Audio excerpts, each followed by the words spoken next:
Cela ressemble à une petite annonce et pourtant il s'agit d'un cri de protestation. Dans la Somme, le village de Montagne-Fayel est à vendre. Yolande Malgras, Jérôme Arrigon. À vendre, cause éolienne. À Montagne-Fayel, ces panneaux fleurissent sur les façades des maisons. Une façon pour les habitants d'afficher leur ras-le-bol.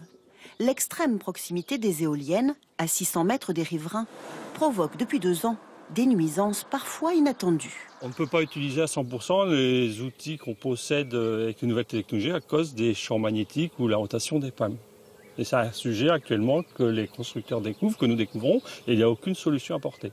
Les bruits, on l'entend les bruits, et voilà, prendre un médicament pour au moins soulager le stress et pouvoir dormir un peu.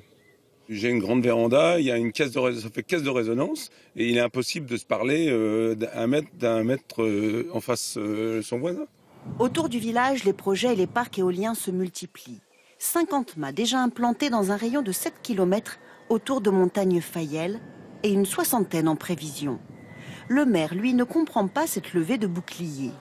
En 2018, sa commune percevra 20 000 € grâce à son parc éolien, une manne financière bienvenue. Il y a quand même des retours qui sont intéressants, que ce soit du développement dans le social ou du développement installation d'entreprises, donc création d'emplois derrière. Une quarantaine d'habitants constitués en association demandent un moratoire sur l'éolien dans leur secteur et surtout des études d'impact sérieuses. On a besoin d'avoir une étude sanitaire pour connaître les réelles nuisances des éoliennes.